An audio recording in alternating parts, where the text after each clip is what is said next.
Good morning, everybody. Welcome back. It is week 4 of English 110. And as usual, we're going to take a quick look on this wonderful Monday morning at what's going on this week. I'm also going to give a little bit of additional information about using APA, including I'm going to give you a Word document separate from the templates that you have in the course to click on, and maybe that'll be easier to use. I do highly recommend using an APA template. A lot of folks struggle with just getting the stuff where it goes, and it really couldn't be easier if you use something that's already set up properly. So we'll talk a little bit about that as well. All right, so let me go ahead and open both of those things. All right, so let's go to the course first. And as usual, of course, it opens on the announcements page. We are in Unit 4 now, evaluating and incorporating sources. So we've kind of already started with this in Unit 2, but we're really digging into what will eventually be your major assignment of English 110, which is the argument essay. So you're going to be introduced to your potential topics this week. You're going to choose the topic that you're going to end up using basically for the rest of the term. So evaluating and incorporating sources, we're going to talk, you're going to learn about, and we're going to talk about on the discussion, what does it mean to have a good source? We talked about that on the previous discussion board. Reliability is sometimes complicated. And we're going to be looking down the road at kind of the same issue.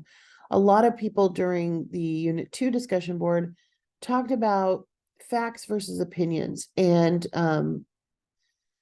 it's not as easy as that. It's not as cut and dried as that, because there's almost nothing that you read in a newspaper or a magazine or a journal or a book that you see on television, whether it's a news program or a non-news program. There's almost nothing that we encounter in normal daily life that is made up entirely of facts. Facts also can later be proven wrong. So what everybody once accepted as a fact through science might have later been proven incorrect. Or maybe something changed. The existence of an animal, for example, in eons ago is a fact. Dinosaurs existed. But to say dinosaurs exist is inaccurate, because, of course, that's no longer true. So even if it was like a species that maybe it recently went extinct, the existence of that animal is no longer a fact, even though they did exist at one point. Anyway, I'm digressing a little bit, but what I want you to be thinking about with the idea of credibility and reliability is not so much whether it's based entirely on facts as much as it is that whoever is writing this or presenting this information has given you enough facts to support their position. So supported opinions are much different from random opinions based on nothing, or opinions based on incorrect information. So that's some food for thought there. As usual, of course, you have a folder with your readings and resources in them. Please, please, please do all the readings and resources before you attack either of the graded assignments. Take this in the order that it comes. So finding evidence is going to be one. We're going to be looking into using the library. There's some good information here. You've also got some links to your textbooks, and then evaluating sources is the next piece. And this is a really important activity, creating a references page, because we are going to be, for the rest of the term, using articles and books and things that we have found in the library to support our positions on things, So you're going to be creating references pages. So please do click through that activity. It is going to help you down the road, I promise. When you've done all that, you're going to go ahead and attack the graded assignments. The first of which, as usual, of course, is a discussion board. And this one is kind of a fun one to give you some perspective on writing pro and con assignments, which is what we're going to ultimately do. We will write about the pro and con of using a product. Now, this can be a general product like a water bottle, or it could be a very specific product if you prefer. So drinking Dasani, for example. When you write about the pro of a product, you focus on one reason that supports that product. And then in the next paragraph, you're going to write about the con of the product. And again, focus on one reason. Now, a lot of people throw out a whole bunch of reasons. It's fine if you do that, but you really want to get in the practice of making one idea into an entire paragraph in which you support that idea. So let's try that this time out. You can select any product that you want. There's some examples here, some suggestions, water bottles.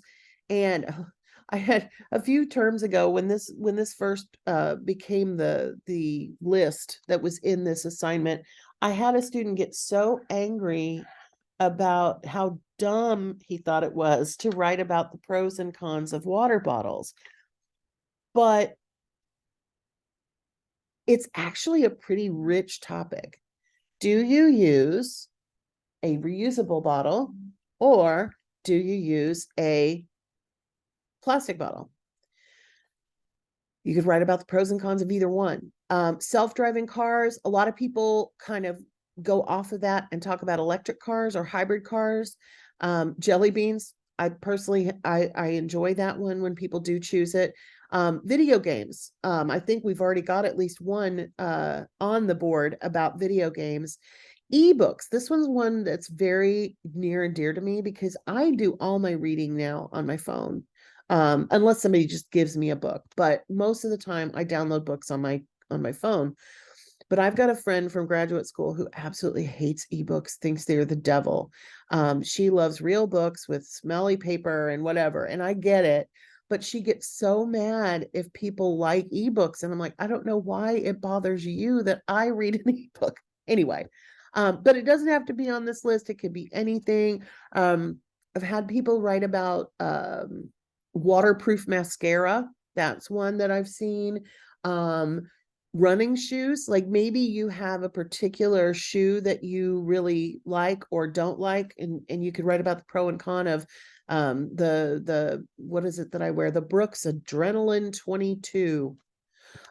You could talk about something very specific, or you could talk about something more general. So that's up by Wednesday. And then of course, when you come back to respond to others, you need to have at least 2 responses to others. In those responses, aim for 3 to 5 sentences. And there's a little bit of an idea here. In your responses, you can review your peers' products and or review your own product to determine if you would actually use it. Did any of the pros and cons highlighted persuade you to use or try the product? So that gives you some things to think about with each other. Then your writing assignment. And this is the first step in the argument paper. In the persuasive pro-con paper. There are 3 potential topics. You have to choose off of this list, and you will follow this through for the rest of the term. So this is called the issue pre-write, which is exactly what you should treat it. You're going to pick your issue, and this is going to give you a chance to really think about not only your thoughts about the issue, but what can you find research-wise? Because as you see here, you're going to create 2 paragraphs about the issue with a clear topic for each paragraph. You need to include 1 academic and reliable source in your paragraphs, and 1 paragraph should use a direct quote from the source. The other should use a paraphrase. So we are practicing citing our sources and both paraphrasing and quoting from a source. You could have two if it's easier for you, if you want one source for the first paragraph and one source for the second paragraph, but you really only need one. So here's your three choices. Cell phone use in the classroom. Should students be allowed to keep their cell phones and use them whenever they want in a classroom? Second is the gender pay gap in sports. There's been a lot of stuff written about that in the last few years, especially when it comes to things like professional sports. But even with athletic scholarships and things like that, you could focus more on that. But the fact that female athletes typically get paid much less than male athletes. The biggest example is soccer. Because in many cases in America, because in many cases in the US, I'll use Orlando as an example. Our soccer teams, we have a male and a female team. The male team is paid much higher, even though they started out pretty strong, but now the female team is much better than the male team. But the males still get paid higher. So that's where that soccer is one of those that I know of that you can talk about it. In basketball too, right? The WNBA. So sports gender gap in pay. That's a mouthful. And then finally, childhood obesity. Now, what is the two sides of that?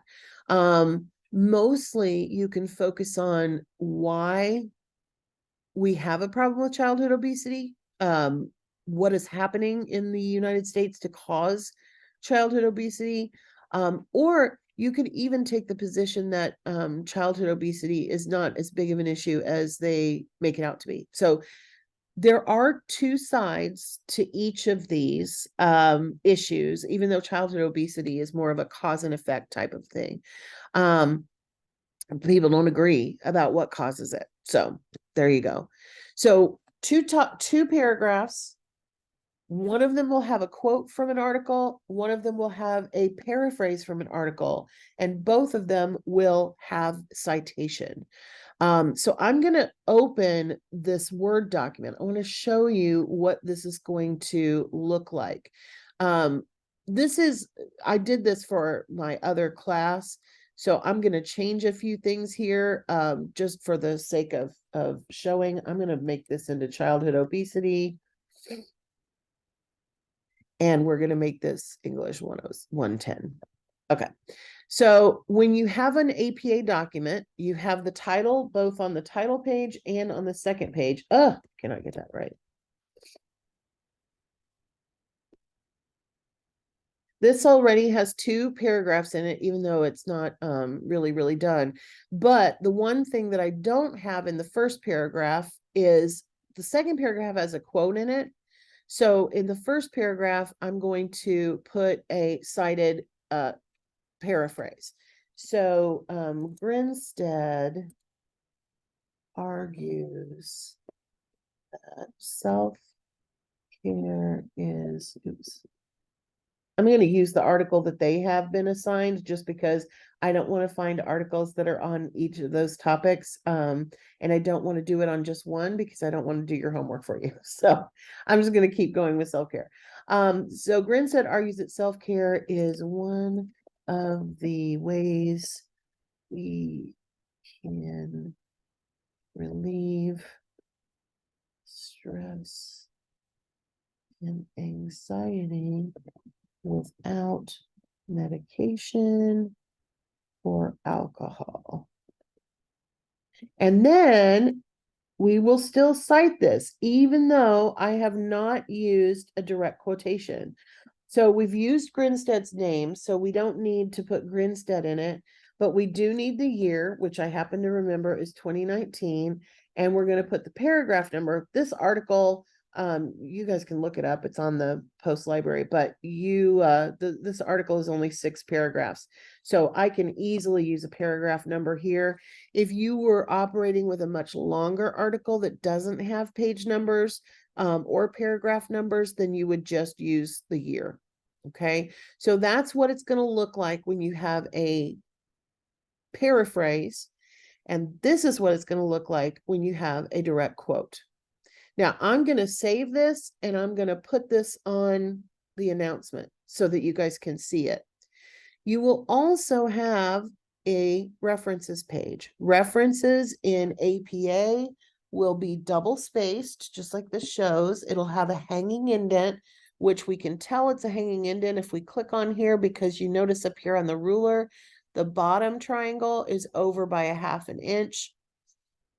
When you get sources from the library, they are going to have this provided for you. And I am going to show you real quick how to effectively copy and paste from a source that we get from the library. So let me go. Oops, that's not what I want to do. I want to move myself out of the way.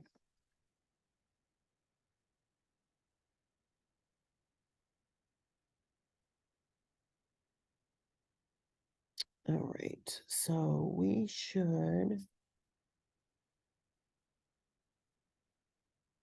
I want to say, I know there's a link in Unit 2, so I'm going to go back to this for a second.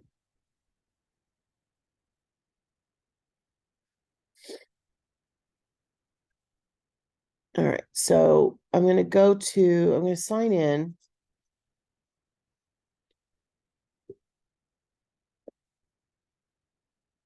And I'm just going to use the one from Unit 2. So they provided the citation for you on the assignment sheet. But when you find an article that you want to use in the actual library, you would click on this cite button and you would scroll down to APA. So we're going to copy this, Control C or Command C in my case. And then we're going to go back to our Word document. Now, here's the trick. We want the same font and all that's in the document here, not what they use in the library. So we're going to use what's called match formatting. I think it's called merge formatting in PC land. And then we're going to paste it. So what happens is it keeps the italics for us and all that stuff. Now, one thing we can change because, and if you forget to do this, I don't take anything off for it, but APA does not use traditional title capitalization. This would need to go first because we also always have them in alphabetical order. So that's what your references page will look like. It will probably only have one thing on it because, of course, you're only required to use one article. If you do use more than one, make sure to put them both on there.